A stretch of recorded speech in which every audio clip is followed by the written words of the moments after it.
The House will come to order. Prayer by the chaplain. Let us pray. Loving God, dynamic in power and never absent or diminished, I ask you this afternoon, God, to inspire the House of Representatives with transcending vision and far-reaching goals.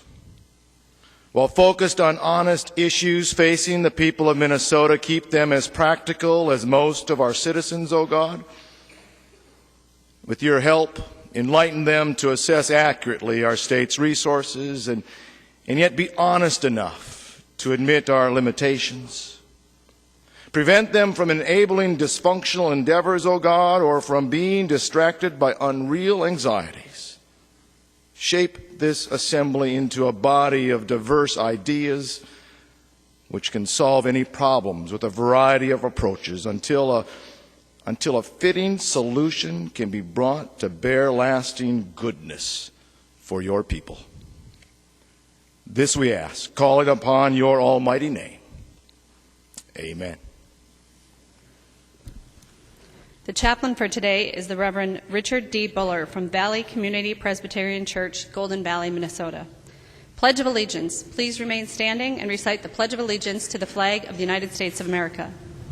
I pledge allegiance to the flag of the United States of America and to the republic for which it stands, one nation under God, indivisible, with liberty and justice for all.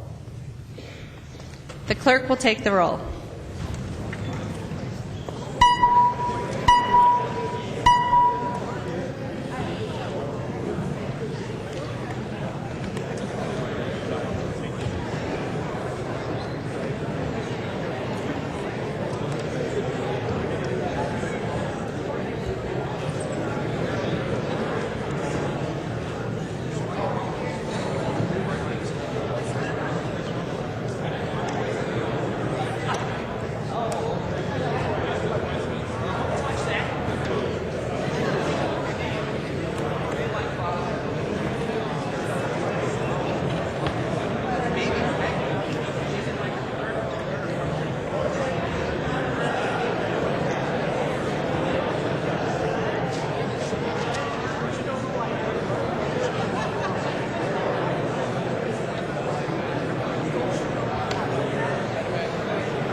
The clerk will close the roll. A quorum is present. The clerk will read the journal of the preceding day. Journal of the House, 88th Session, 2013, 5th day, St. Paul, Minnesota, Tuesday, January 2nd, 2013. If there is no objection, further reading of the journal will be dispensed with, and the journal will be approved as corrected by the Chief Clerk. Hearing no objection, the journal is approved as corrected by the Chief Clerk. Reports of standing committees and divisions. A copy of this order of business has been placed on each member's desk. If there is no objection, Madam Speaker, the reports will be adopted. The member from Anoka, Representative Sanders. Thank you, Madam Speaker. Madam Speaker, I would like to request a roll call on the adoption of the committee report from the Commerce Committee. Seeing 15 hands, there will be a roll call.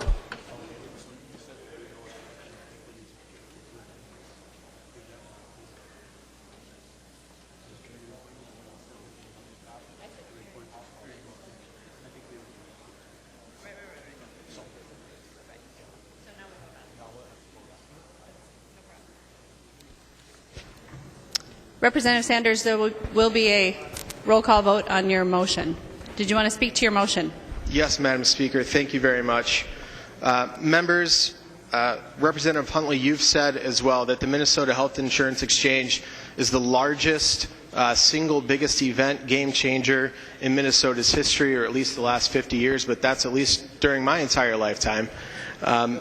Members, we had a hearing last night in the Commerce Committee through which we ended up with more questions than we did answers, and feel like there are many issues that still fall squarely on the shoulders and within the jurisdiction of the Commerce Committee, and would ask that that be sent, that report be sent back to the Commerce Committee to finish the work, to answer some of those questions. In addition, this year the Commerce Committee is a Finance Committee, which we did not have a fiscal note nor a preliminary fiscal note to judge the impacts as well. How that would affect the Department of Commerce. So, members, I would request a red vote.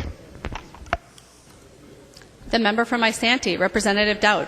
Thank you, Madam Speaker, and I'd like to thank Representative Sanders for his motion. I think this is an important piece of legislation. It's something that both parties have agreed that will probably be moving fairly quickly through the committee process, and I know that it has many more stops. We also have both agreed to come to the table and participate in this in a bipartisan fashion. I think what this vote gives us the opportunity to do is to check early in the process to see how bipartisan we are, and to see if we've got bipartisan support for this bill. It is an important piece of legislation, and I know that being early in the process, this is simply just taking the temperature of where the body's at with this piece of legislation. My own personal opinion is that this has a lot of work to get to where I think both parties want it to be, and my hope is that we'll continue to work together. But today is your opportunity to show, do you support this bill in its current form? And in its current form, is this something you can vote for? So I applaud Representative Sanders for bringing this motion. And because I feel that this is such an important issue and an important vote, I would like to move for a call of the House. Representative Dowd moves for a call of the House. Are there 10 hands? Seeing 10 hands, there will be a call of the House. Clerk will take the roll. The clerk will take the roll.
Representative Murphy.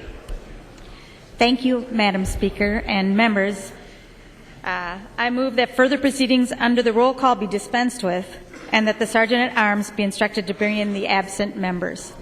Representative Murphy moves that further proceedings under the roll call be dispensed with and the Sergeant-at-Arms be instructed to bring in the absent members. All those in favor, please say aye. Aye. Those opposed, no. The motion prevails. The clerk will close the roll and the Sergeant-at-Arms will bring in the absent members. Further discussion to the motion. The member from Dakota, Representative Atkins. Thank you, Madam Speaker and members, and thank you, Representative Sanders, for bringing this to a roll call vote. I do think this is important enough legislation that a roll call is in order. I do want to point out that if it was up to me, we'd keep every bill in the Commerce Committee. So normally I'd be inclined to say a green vote or a red vote would be what Representative Sanders is looking for, because that would keep this bill in the Commerce Committee. But I suspect Representative Nelson, Representative Huntley, Representative Liebling, or should I say Chair Nelson, Chair Huntley, Chair Liebling, Chair Lesch, and multiple other committees, as well as other members within our body, would like to have an opportunity to ask some questions about this bill. I would note, and I see Representative Scott nodding, she came to a bipartisan work session that we had over the noon hour today. No votes were taken. It was just a walkthrough of the bill because it is important. And we wanted to give people an opportunity in kind of a not a real high pressure setting, just to get a walk through the bill. I will point out that relative to the Commerce Committee hearing, at Representative David's request and Representative Hoppy's request, we laid the bill over for a day so that we could have another couple hours worth of discussion. At no time was any question interrupted. We literally took every single question that was posed. We took every amendment that was offered. We had no calling of the question, and we had no interruptions, and we went on as long as folks wanted to go on. At which point a vote was taken to recommend the bill for passage and re-refer it to the Governmental Operations Committee chaired by Representative Nelson, and we look forward to going there. So Representative Sanders, thank you for the motion, and members, I would urge a green vote so that we continue to move through the process and give other members an opportunity to ask their questions and raise their concerns about the health insurance marketplace. To the motion, the member from Fillmore, Representative Davids. Thank you, Madam Speaker and members, and I would like to thank Chair Atkins for the time the committee had on this issue, but it was not enough. We need this bill back in the Commerce Committee, and I would like to go on the record and thank Chair Atkins for his amendment bringing insurance agents back into an insurance business. Chair Atkins, I want to vote yes on this bill, but I cannot at this point. This needs to go back to the Commerce Committee so we can make some very, very important changes. As you know, I'm one of the outliers on my side of the aisle that actually believes that we should be calling the area code of 651 rather than 202. So I do not support the Affordable Care Act. I do not support what's going on here, but if the choice is between a state exchange or a federal exchange, I will pick a state. But members, if you look at this bill, if you vote green to move this bill on, this is what you're voting for. You're voting for a board that has more power and can overrule our Commerce Department. Do you really want to do that? I can't. We're creating a board that can pay themselves more than our good governor. No limits. No limits whatsoever. If you believe that's okay, I guess we just respectfully disagree. The board can set up its own private slush funds with no accountability as to how they are spent. No accountability from the Office of the Legislative Auditor. Is this really what we want to set up, or can we do better than this? No legislative oversight. The way the bill is now, you can have no one with knowledge of the insurance industry on the board. You can have no one with knowledge of health plans on the board. It kind of reminds me of going to my mechanic, and my mechanic says, yes, I'll be happy to fix your car, but I don't understand anything about cars. That's what the bill does today. Members, if you vote green, we're going towards a board that has unlimited power and will lead to unlimited corruption. Mark my words today. That's what you're voting for if you're voting green. Thank you, Madam Speaker. The member from Dakota, Representative Atkins. Wow. I had no idea. Perhaps I should just withdraw the bill now and put it in a drawer somewhere.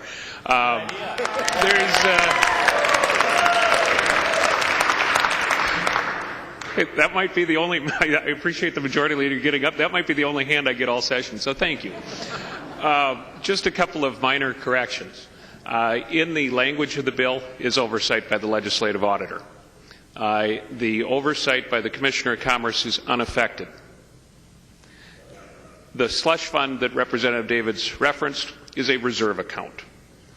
And the indication that no one with knowledge of health insurance is a reference to the fact that we won't allow anybody on the board under the current draft who has a conflict of interest. They can have been involved in the health insurance industry or anything else, as long as it's not within the 1-year mark from the time that they get appointed. Just a couple of minor corrections. Thank you, members. I'd appreciate a green vote. You are not approving or disapproving of the bill. You're approving of the minutes of the meeting and allowing it to move to the next step in the committee process. Thank you, members. Another member from Dakota, Representative Garofalo. Thank you, Madam Speaker, and to my good friend from Dakota County. The contents of the bill, certainly it's a debate for the members of the body to determine, but on the subject matter of your closing comments, my friend from Dakota County is wrong. You are voting for the adoption of this bill. You are voting to move this legislation forward. By voting green on this bill, you are voting in favor of the contents of that bill. If you vote red, you are voting against it. So I appreciate the opportunity to set the record straight with my good friend from Dakota County. The member from Ramsey, the Majority Leader, Representative Murphy. Thank you, Madam Speaker. Madam Speaker and members, the Affordable Care Act has been the law of the land for 2 years, and this body has had the opportunity to consider this legislation even when Governor Pawlenty was in office. This is something he presented in his health care reform task force back in 2008. It's certainly not a new idea for Minnesota, but it is finally an idea that this legislature is going to debate after 2 years of delay, and it is important that we have this debate, and it is important that the committees of jurisdiction hear the bill. And so I would ask members to vote green so we can move this forward in a deliberative process so that each of the committees can deal with its jurisdiction, and then the bill can come to the floor for our debate. I want to thank Representative Atkins, Chair Atkins, for his admirable work on this thus far. Please vote green. Thank you. On the Sanders motion to adopt the report, a red vote is a vote to refuse to adopt the report. A green vote is a vote to adopt the report. The member from Anoka, Representative Abler.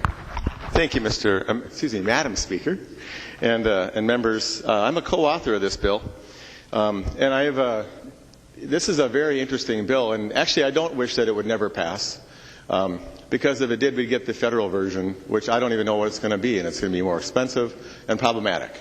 And so I had, I think, no less than 4 meetings today on this topic, meeting with people both on all sides of the aisle, all topics. This is one of the more complex matters to come our way. I went to the press conference when he started this out, and it was compared to Expedia or Travelocity. Just kind of plug in and off it comes, and it's and that's part of what it is. But it's probably as difficult as building Expedia or Travelocity and getting all the airlines to come on board. And still, Southwest won't be on Travelocity. Just that's a little. They have free bags on Southwest, by the way. The Delta people want to object. Sorry.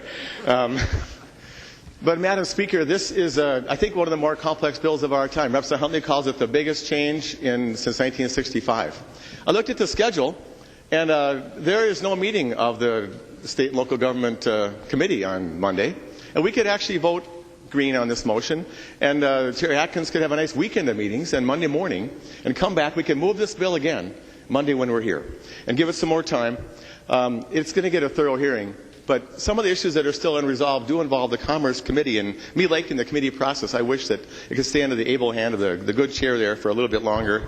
And some members, I urge you to vote red. Seeing no further discussion, the clerk will take the roll on the Sanders motion.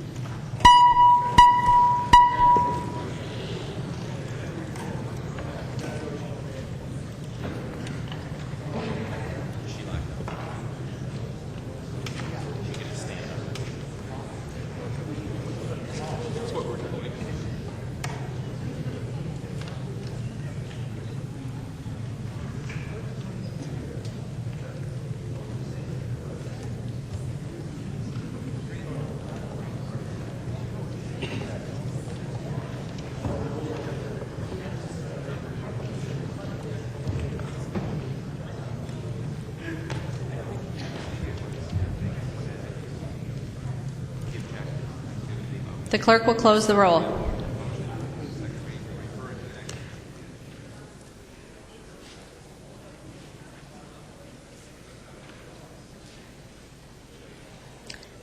There being 67 ayes and 59 nays, the motion prevails. The report is adopted.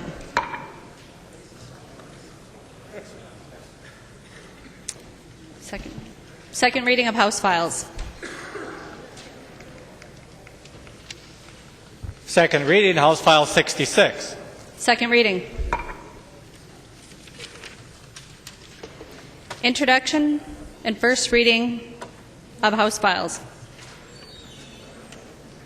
The following House Files have been offered for introduction today. The Chief Clerk will report the House Files and give them their first reading. Introduction and first reading of House Files 153 through 181. First reading, House Files 153 through 181. Messages from the Senate.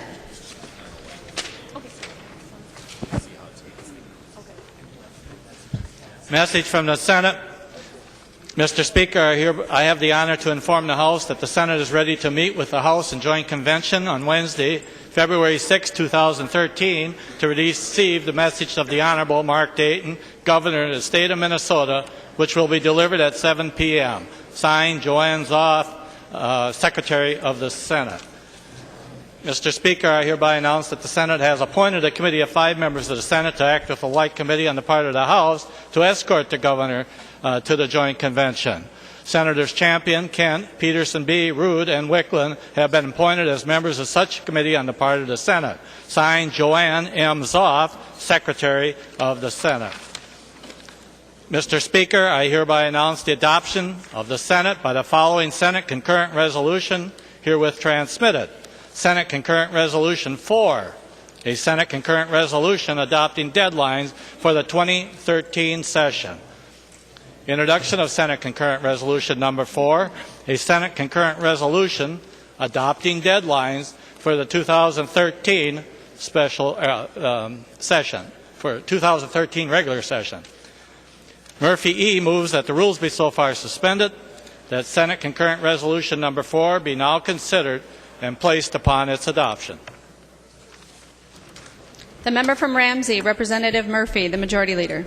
Thank you, Madam Speaker and members. I move suspension of the rules for the purpose of the adoption of Senate Concurrent Resolution Number 4. I ask for your vote. Representative Murphy E. moves that the rules be so far suspended that Senate Concurrent Resolution Number 4 now be considered and placed upon its adoption. All those in favor, please say aye. Those opposed? The motion prevails. Murphy E. moves that Senate Concurrent Resolution Number 4 be now adopted. Representative Murphy. Thank you, Madam Speaker and members. I move adoption of Senate Concurrent Resolution Number 4. It establishes the deadlines for our session and the processing of bills, and I ask for your vote. All those in favor of the Murphy motion, please say aye. Those opposed, please say nay.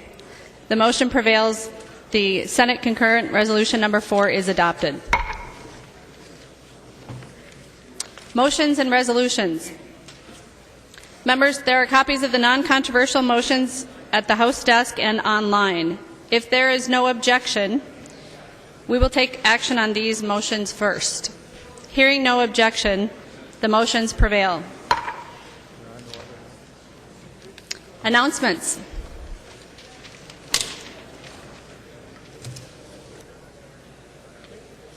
Representative Murphy.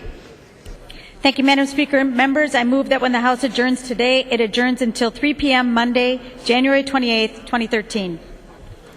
Representative Murphy moves that when the House adjourns today, it adjourn until 3 o'clock p.m. Monday, January 28, 2013. All those in favor, please say aye. Those opposed, please say no. The motion prevails. Representative Murphy. Thank you, Madam Speaker. I move that the House do now adjourn. Representative Murphy moves that the House do now adjourn. All those in favor say aye. Those opposed, please say nay. The motion prevails and the House stands adjourned until 3 o'clock p.m. Monday, January 28, 2013.